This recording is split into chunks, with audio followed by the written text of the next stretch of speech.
Good morning. Welcome back to the physics class. Today we are going to discuss about the nuclear fusion in stars. We know that the process of nuclear fusion is the main source of energy of the sun and star. In the interior of the sun and stars, there is a high temperature, so that it will lead to the fusion of hydrogen into helium, thus releasing a large amount of energy. So sun, like other stars, is a ball of gas held together by gravity and generating light via nuclear fusion reactions. Fusion reaction means converting hydrogen into helium.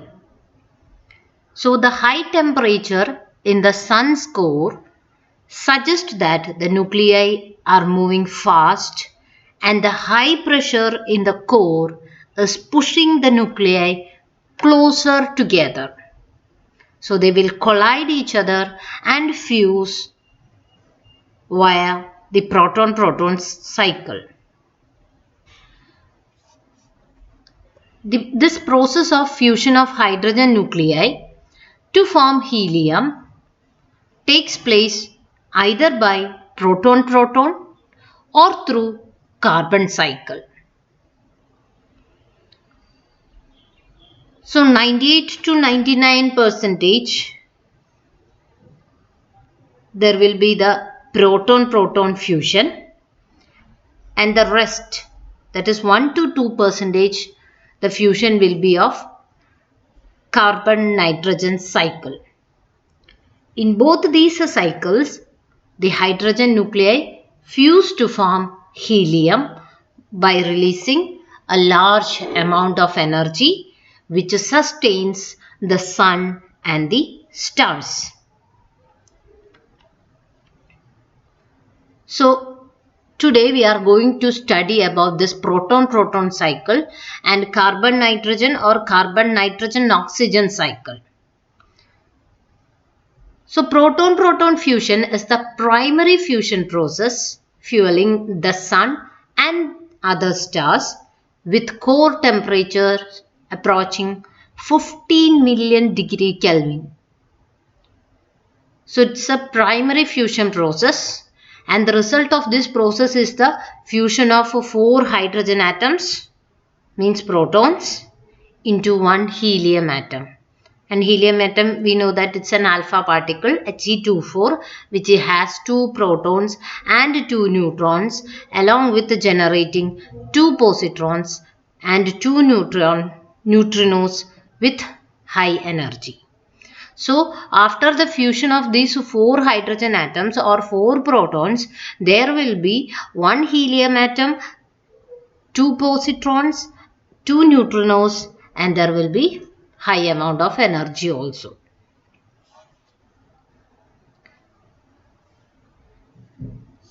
The total energy, we know that in the nuclear fusion process, the total energy evolved is 24.7 MeV. We had studied it in the nuclear fusion class. So the total energy in this nuclear fusion process is 24.7 MeV. So that the energy release per hydrogen nucleus is nearly 6.2 MeV. Now what is CNO cycle? CNO cycle or carbon-nitrogen cycle is the other non-fusion reaction employed by the sun to convert hydrogen to helium. And it is said that CNO cycle is a catalytic cycle. We will see about that later. CNO cycle is a catalytic cycle. Here also, in CNO cycle also, there is a fusion of hydrogen nuclei to form a helium nuclei. and this occur in the interior of these stars. So that's about the proton-proton cycle and CN cycle. Now we will discuss in detail about these two cycles.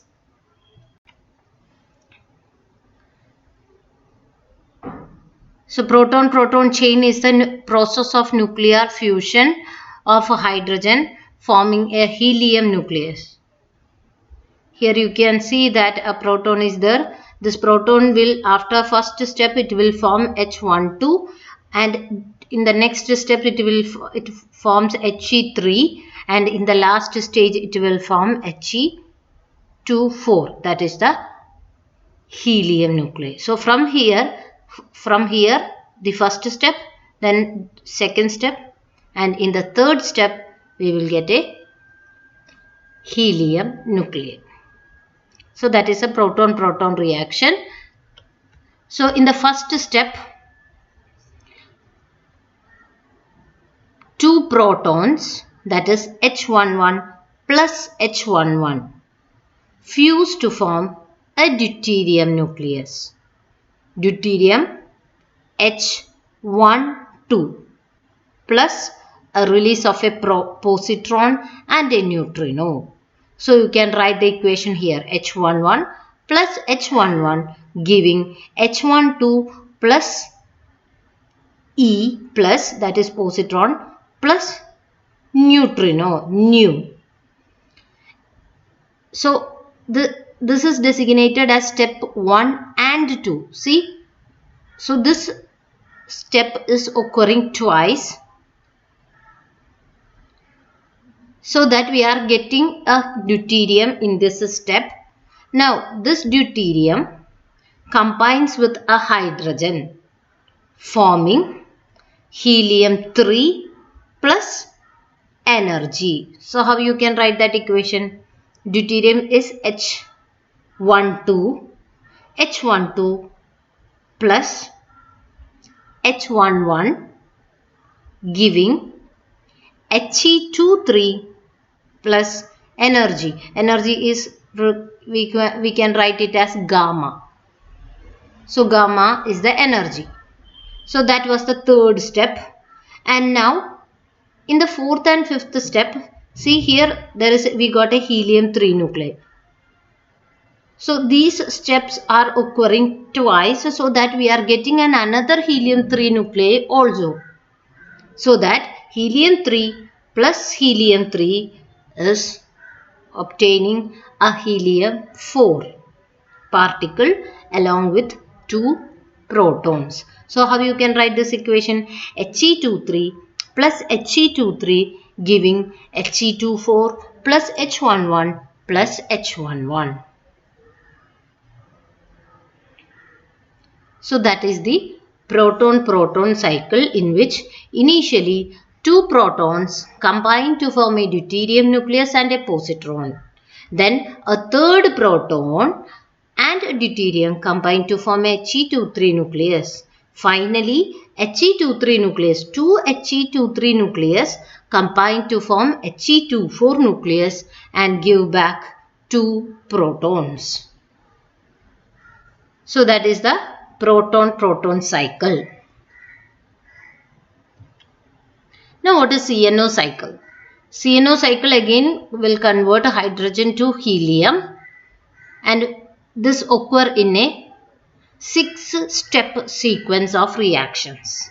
So here there are 6 steps in order to complete this CNO cycle, and the players in this CNO cycle are the isotopes of carbon, nitrogen and oxygen, along with a cast of characters that include those found in the diagram below. So the main players, or what we can say, the main elements are carbon, nitrogen and oxygen, along with proton, neutron, positron, gamma ray and neutrino. So these are the elements in the CNO cycle. So let's move in detail the CNO cycle. So this is the 6-step process. See from here, this is the first step. starting from C612.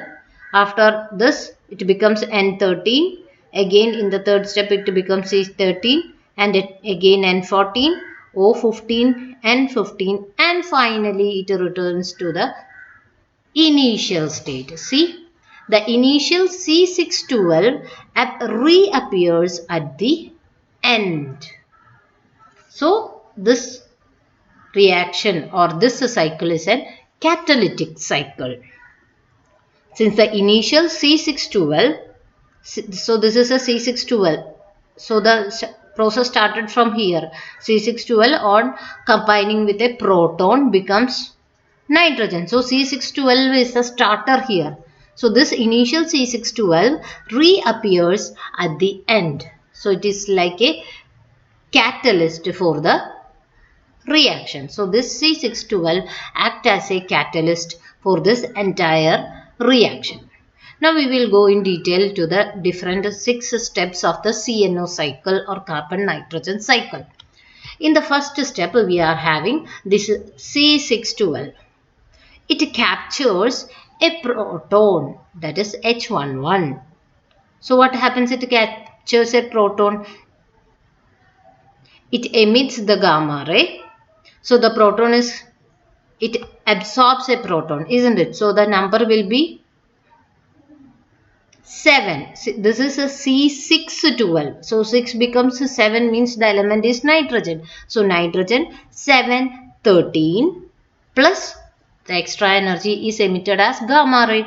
So that is the first step where C612 plus H11 giving N713 plus gamma. Now we have the N713. Now what happens to this N713? N713 undergo beta decay.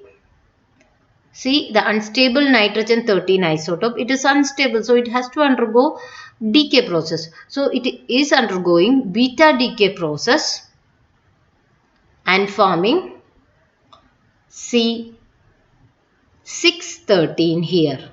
So beta decay means a beta particle is emitted, isn't it? So a beta particle, either an electron or positron, is emitted here along with the emission of a photon. So the nitrogen 713 undergoes beta decay and forms C613 plus beta particle plus gamma. Now the third step, we have C613, isn't it, with us? So this C613 combines with another proton, that is plus H11, giving a proton is getting, so that it becomes again nitrogen. See, this is C613. 6 becomes 7 on attaining a proton. 7 is the element nitrogen. So nitrogen 714 plus emission of gamma, that is energy emission. So the equation is C613 plus H11 giving you N714 plus gamma. Now the fourth step, we have the nitrogen 714 combining with a proton giving oxygen. Nitrogen 7 becomes oxygen 815. Again the gamma emission is there. Now the fifth step is we have oxygen O815. O815 will undergo beta decay process and forms nitrogen 715 along with the emission of a beta particle and a high energetic gamma ray. So that is the beta decay of oxygen, that is O815 becoming nitrogen 715 plus beta particle plus gamma. Now the last step is, we know that we had started from C612, isn't it? Now we have N715. Now this N715 on combining with a proton, N715 combining with a proton becomes C612 and He24. See here a helium nucleus is formed. So that the overall result is the combination of 4 hydrogen nuclei to form a helium nuclei, and you can check all the steps and you can see there is an emission of 2 protons in the same way as there is in the proton-proton cycle. And here also the energy emitted is 24.7 MeV. And as you know, this we had started with the C612 and finally we got this C612 as the product here along with the helium nuclei. So this C612 acts as the catalyst for the reaction. So this cycle is known as catalytic cycle. So I think all the 6 steps are clear to you. You have to study the equations. In proton-proton cycle there will be 3 equations and in CNO cycle there will be 6 equations. You have to study the 6 equations for the exam. Thank you.